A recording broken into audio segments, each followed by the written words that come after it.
Hey everyone, welcome back to our channel. This is going to be a spoiler review on A Court of Silver Flames by Sarah J. Maas.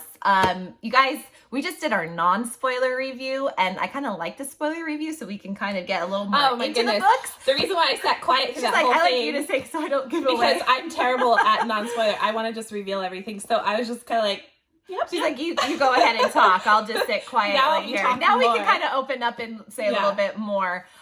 First of all, guys, I just want to say, I said this in our last video, but I'm going to say in this video, this is not a YA book for young kids. I personally don't feel, you guys may disagree with me, but maybe I'm just a little bit more prudish. I don't know with my children, but there is a lot of sexual tension in this book, which I love a good like romance where it's kind of like, doesn't just go right into it. You have to like kind of, it builds up, but there is sex in it and it is a lot, you know what?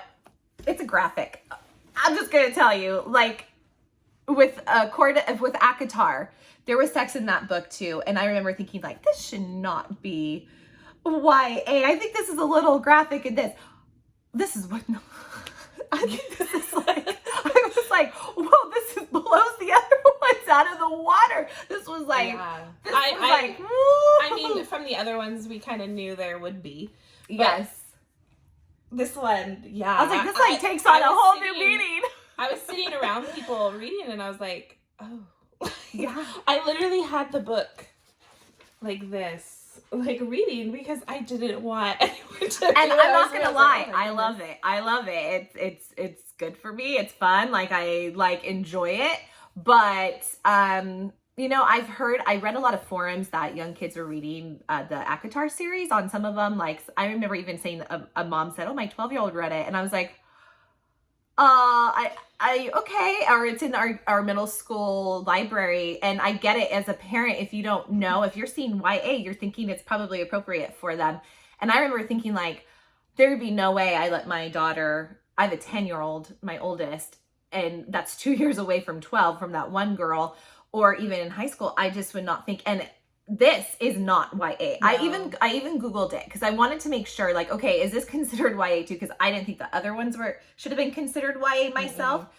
And it did say on Google that the other ones were considered YA, but this is not that. And I agree. That's what I say. This is not that. This is adult.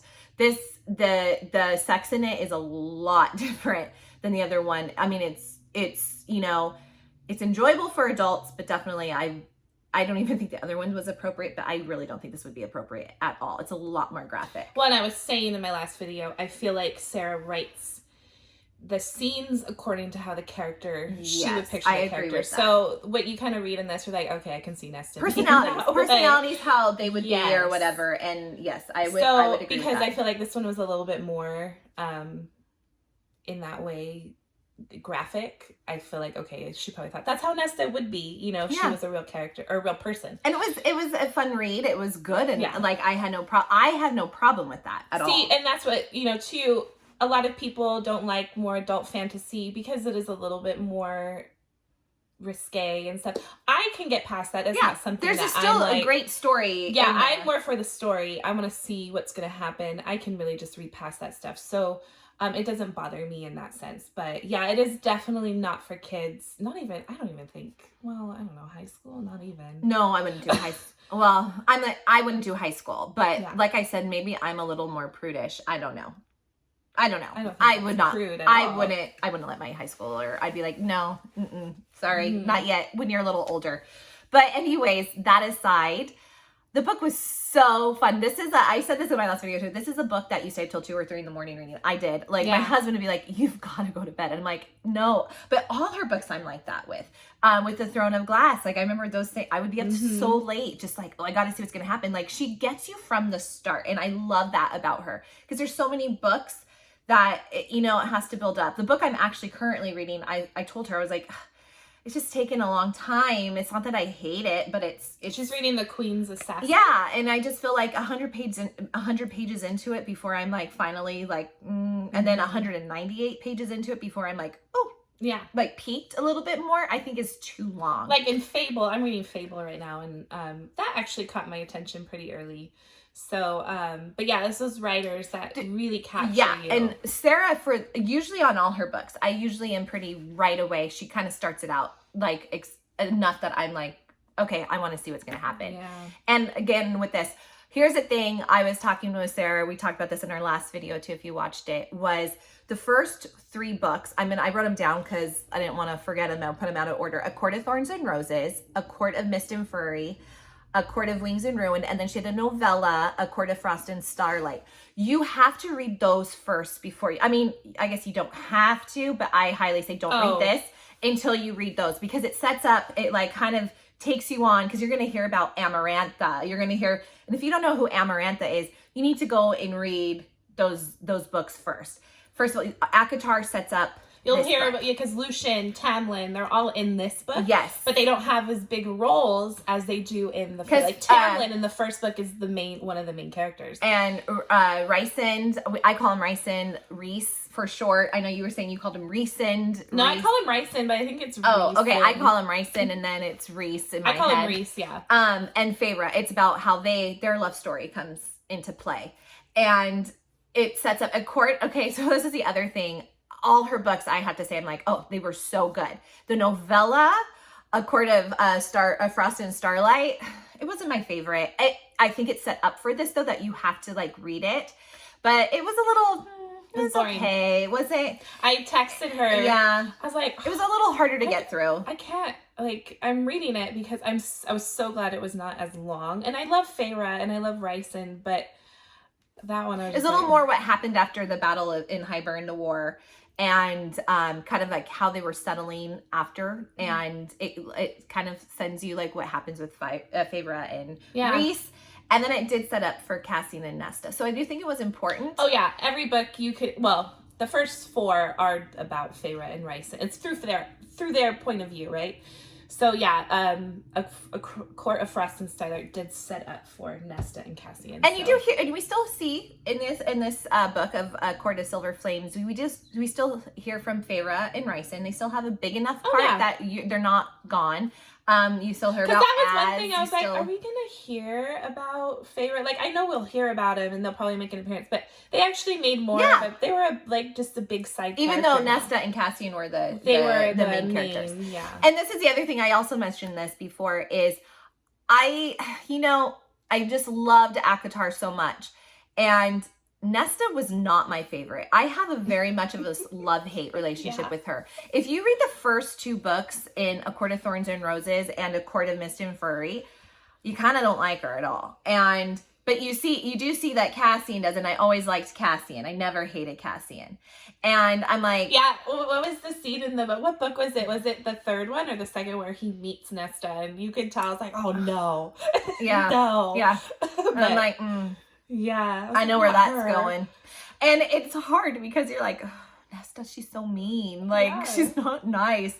And I was like, oh. But then she kind of started to redeem herself in the 3rd book, when they were in the war against Hybern. And Court of Wings and Ruin. And she saves Cassian. And I'm like, okay, like, and he has this really cute little thing, like, I don't regret a lot in my life, but the one thing I do regret is more time with you type of a thing. And like, and if, in this other world, I'll come find you. And it was really cute. And she saves his life out of, others died and she chose him to save. So you're kind of like, okay, like, maybe she's growing. Yeah.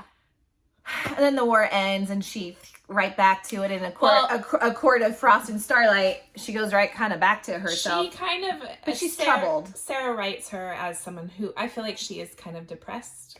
She's a troubled character. Yeah, and you see what I appreciate, and I said in the last video, is I love a good story of where you can understand a character that you did not like. Yeah. And I was telling her I wouldn't mind getting one of. I like Lucien. I've always liked Lucien or Tamlin. I know Tamlin's not everybody's favorite, but I actually would not mind to see or at least see him find love, maybe. Yeah, or what made him tick, or that kind of thing.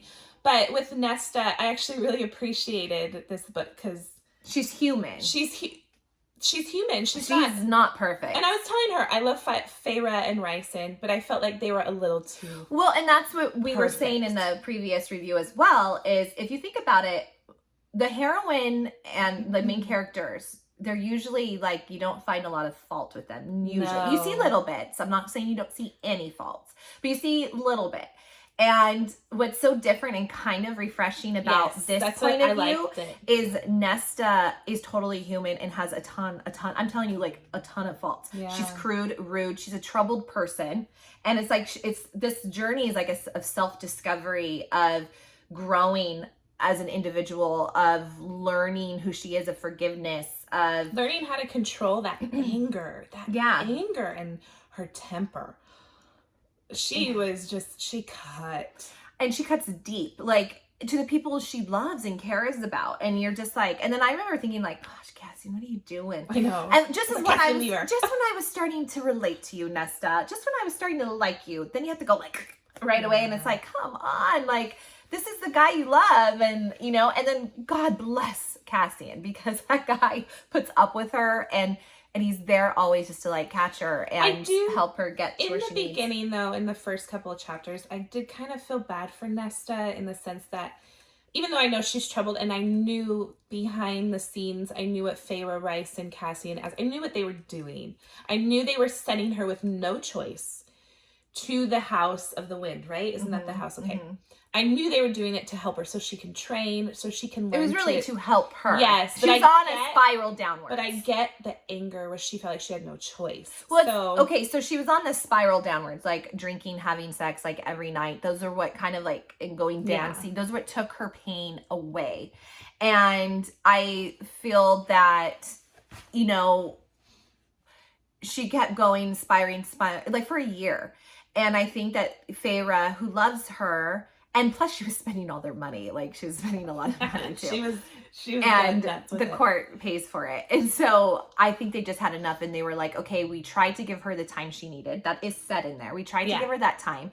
That's not working. We wanted to give her the space. And it finally came down that Feyre was like, no, this is it.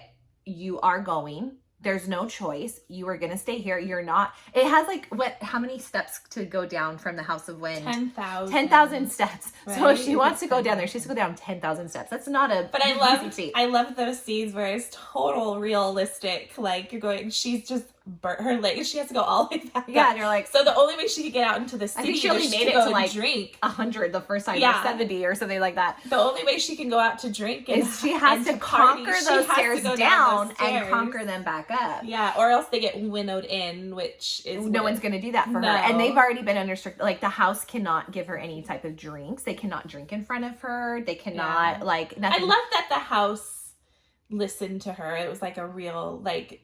But that was her power, right?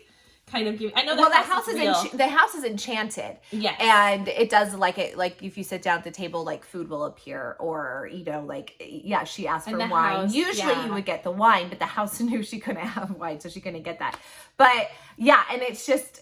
I get what you're saying, that when you're taking from something, regardless if you are needing help, when your choice is taken away, you kind of fight it more. And she was ticked. She fought. Yeah.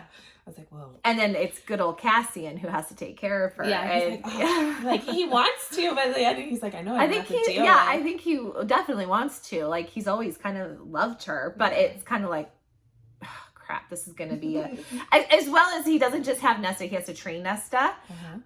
He has to keep an eye on her. They have to live together, as well as he has his other duties that he has to take care of to see what's going on, because another war is like on the way. Yeah, so you know a war is brewing, so you know there's going to be more books with this war. It's going to come ahead. And so Cassian has all these things, and he even says like, gosh, I got to pull a lot of my plate. Like the first time he tried to train her, he took her out where all like the other soldiers were, and she sat her butt down on that rock and kind of, she's like, I said I was going to come, but I didn't say I was going to train.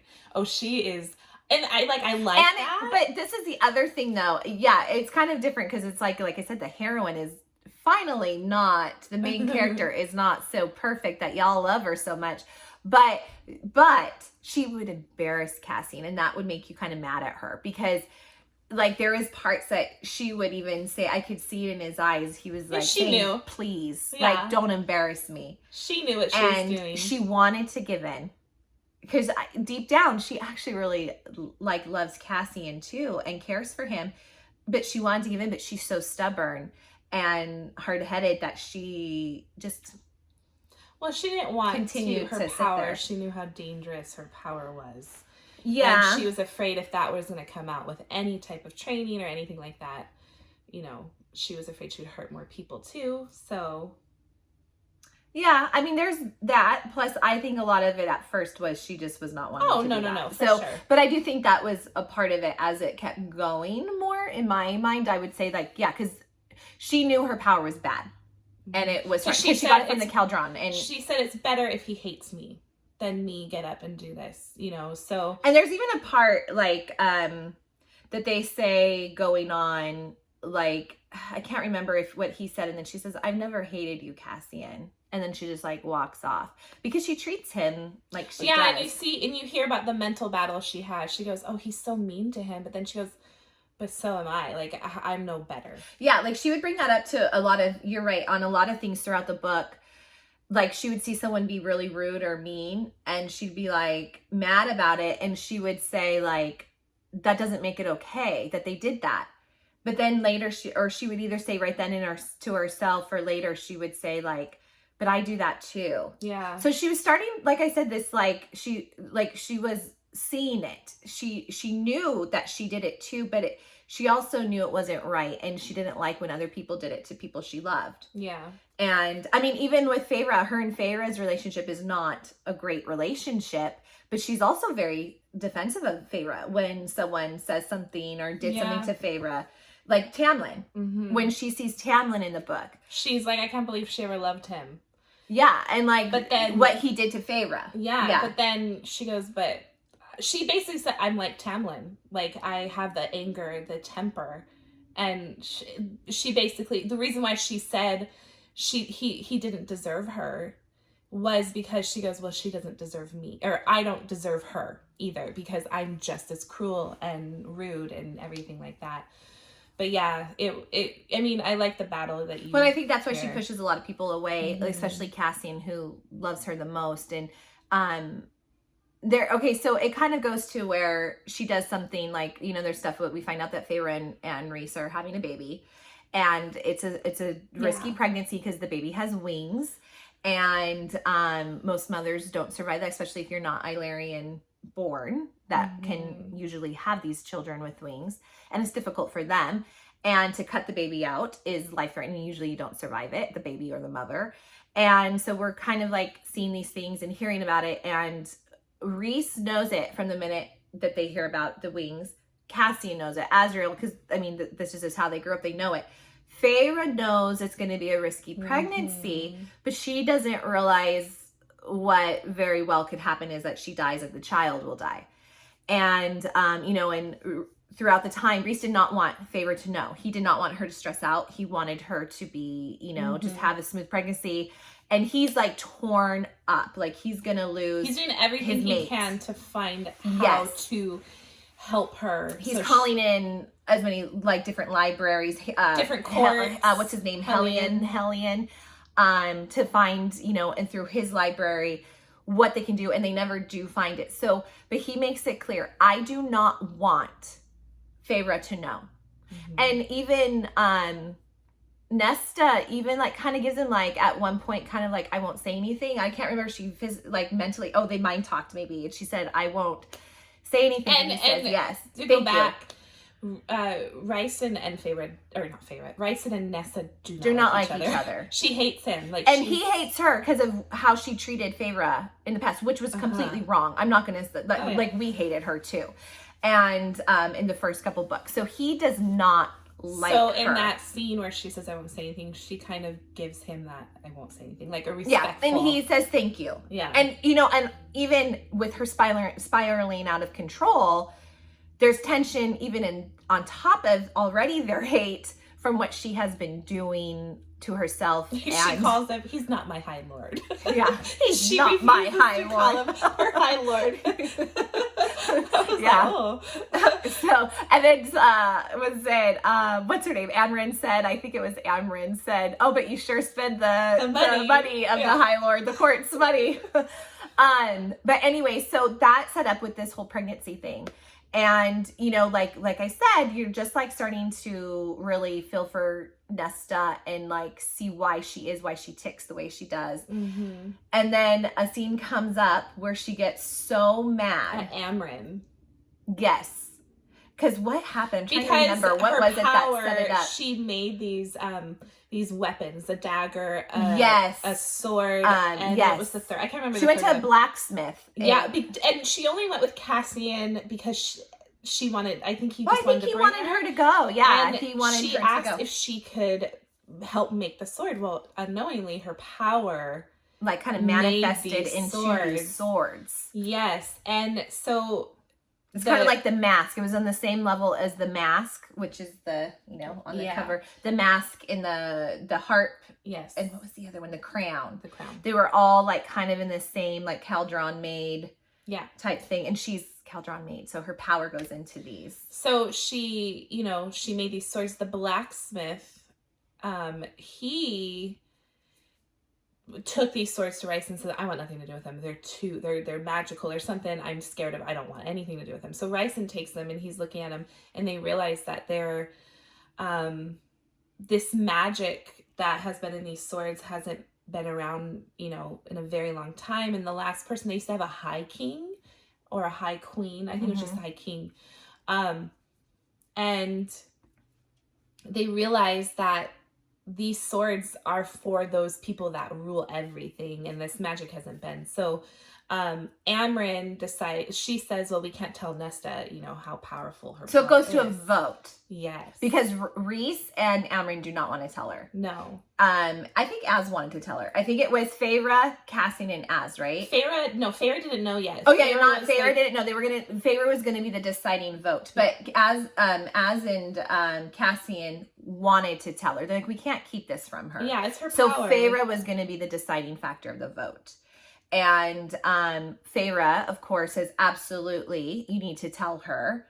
And it comes... But it didn't come out right away. And Cassian said, I want to find the right time to tell her. And he didn't wait that long, though. It really wasn't that long. It was like, it came up.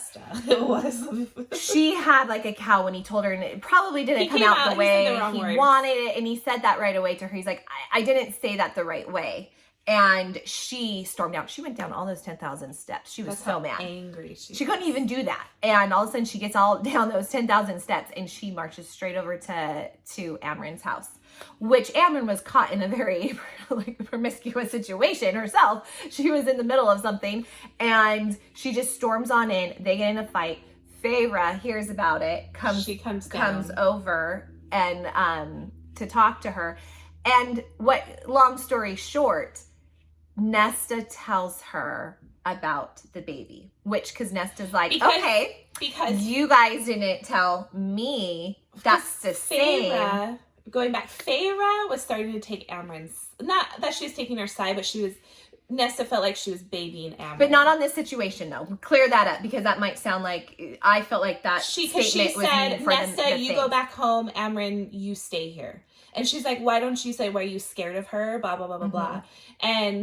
And Feyre's like, I'm not scared of her. I respect Amren. You know, she deserves respect. Rhys is the High Lord, and she's always been his second. Yes. So Nesta took that as, you're taking her side. And that's what. And another part of the backstory is Amren and Nesta were very close, and they kind of had a little falling out. So I think it was a big jealousy to be like, okay, so now you're taking her side and you're not taking me or my side. And that, I think, was the deciding factor for it. And she basically tells Feyre, which, if you think about it, is the same type of thing. You didn't tell me that my magic is into these things, but they're not and you are, you know. But you kept this from me. But you are, but not Feyre. Feyre didn't. Amren wanted to keep it from her. And then, but guess what? They're doing this to you too.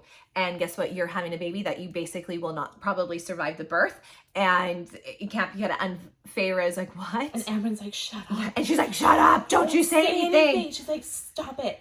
And then Feyre goes, Rhys knew and didn't tell, Rhys lied, didn't tell me.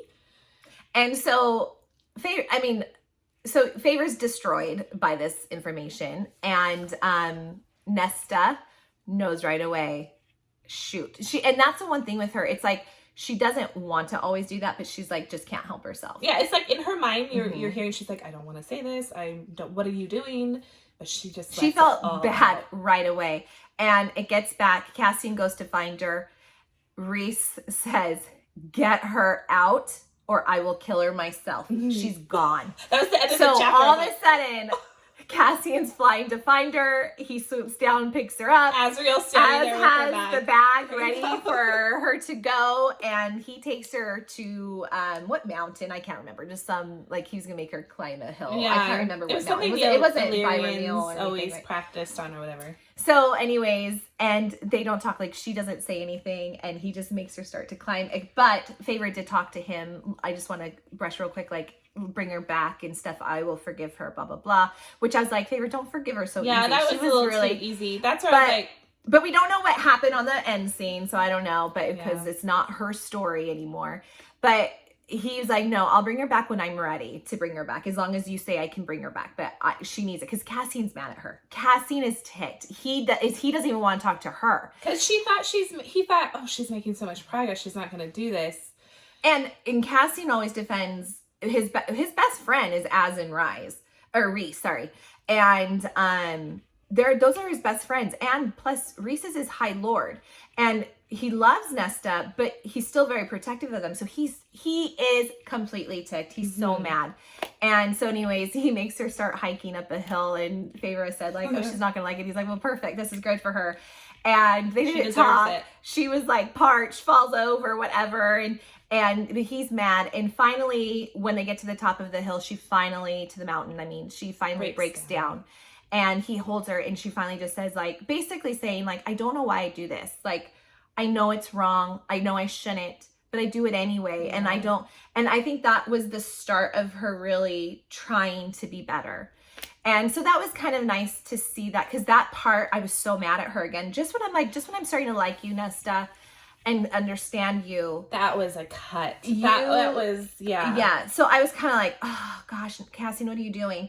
And then you do see she's remorseful. And usually you didn't see that she's remorseful. Well, she hit rock bottom finally. And I think that's what everybody needs to do is they need to hit rock bottom in order for them to start coming back up. So, it was definitely a turning point in her person. I mean, she was already starting the process, but I think this was the final, like, okay, I need to be better, because what I did there, that's not okay.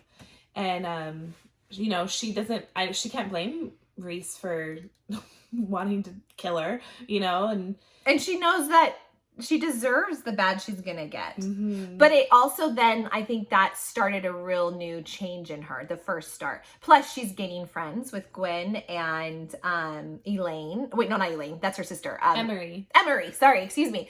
And, they're fighting every day. She's starting to see more priestesses are coming to training. She's feeling like she's doing good too. And she is starting to train. She's learning. And they're learning, fight. They want to be Valkyrie instead of Illyrian. Yeah. They're like, I want to be a Valkyrie. Because that's a woman fighting group that used to be. And Cassian and Az are all like, okay, well, bring me the stuff and I'll help you, They said they're good warriors. But she becomes like gossipy with her girlfriends and finally truly has good friends that she's making, which is nice to see. And they also center her. And then it's like little things that are going on. Like you're starting to see that she's growing as an individual and a person, as all these other things on the side are happening, like her and Cassian getting caught when she had to go get the harp, and in the down below in the prison. What's the creature that Cassian was scared to death of? I can't remember. It started with an L, Lanthius or something like that. And like we said, like we always say, we're not good with names, so yeah. And that was a fun little scene. There's a lot of stuff in there that I really enjoyed, but it gets to the point then towards the end that it was, like so much was happening. And finally that Cassian tells her that she's really his mate. And she at first wants to fight it. And I still think it's because she still thinks she's not good enough. Would you agree? Yeah. Well, and two, she did say, well, I don't want to say that because she's like my humanity. Yeah. Like that's the last part of my humanity's gone. And she tries to hold on to that, which I don't blame her. She never asked. Well, and she was a human previously, and you get married man and wife, and but mates are different. She never asked to be high fae. She never asked I think for any that of is it. her big issue too. That is her biggest it was issue. taken away from her. Like she never had a choice to become it. But then she says little things like, actually, I really like it here in the I like my night court. pointy ears. And oh, these are nice. Or like, even my fae body is a little quicker to recover. Or like gets down there. So she's growing to like it. And then she even says in the point, like, I realize that I actually really do love it here. And I really am. And she loves Cassian. We know that. But she was a little like the mate thing. Yeah. And anyways, like that happens, and she totally says, you know, because they had to bargain themselves. They put a bargain on there at the beginning of the book. Like, if you train for 1 hour, I will do whatever you want. And he's like, I know this is really a bad thing to give, because first of all, bargains in the Fae world are no joke. Like, they're a big thing. You get tattooed and like, Nesta. And it's like, do you trust that? So she, you know, he says this, they kind of get into a little scuffle about it, and she's like, I'm calling in my bargain. And she's like, I don't want to talk to you for, what was it? I don't want to talk to you. You need to go home. I don't want to talk to you at all until I come find you, or at least a week. And once a week is over, then you can come to me or whatever. And he's like, well, and then he could feel like the magic pulling that he couldn't do it. So in this time, she goes to visit Emery, and Gwen comes over. And that night they get taken because they're trying to be Valkyrie. Yeah. And previously Cassian and Az had even the Illyrian soldiers that are really mean and like against women and stuff like that. They don't think they're as good and all that. Came to watch how good these girls were. So they have what's it called? The mountain what's the yearly the blood rite. I can't remember, is it yearly or every couple of years? I can't remember.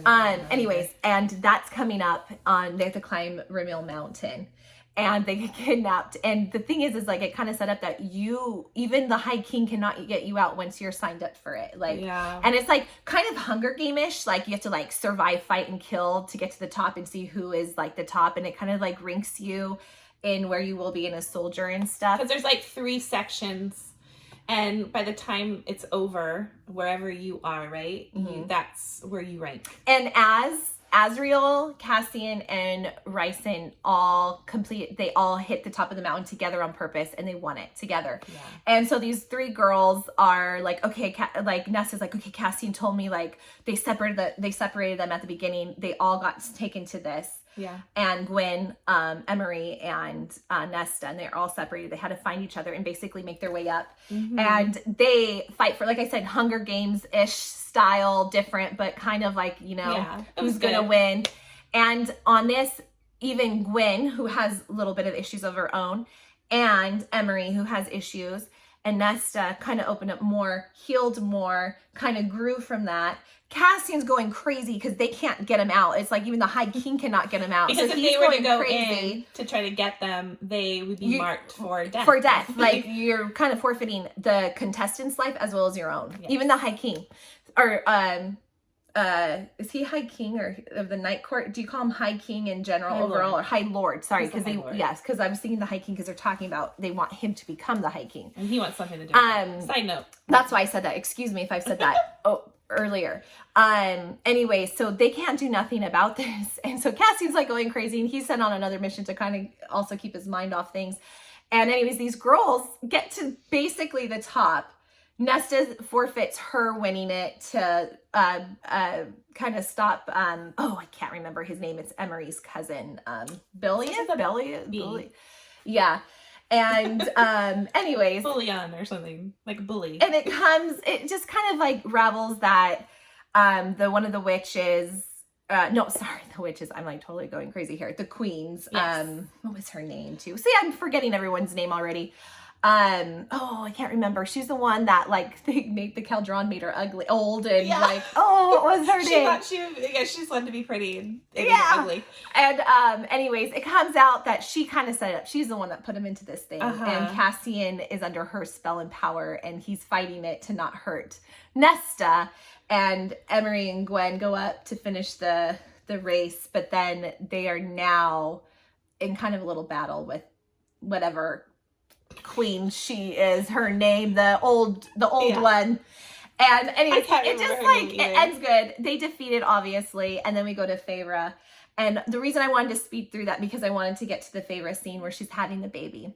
And I just think that really was a big redemption from Nesta. She first, right before, did finally admit that she's a mate with Cassian. Going back to that, I remember I texted her at one point. I said, did we ever find out if they are mates? Like, I figured they would be, though. And Feyre were pretty quickly. So, yeah, I figured maybe they would be, but we hadn't heard about it. So I was kind of like, is this like they just love each other, but they're not mates type of situation? Because we know that you don't always have to go with your mate.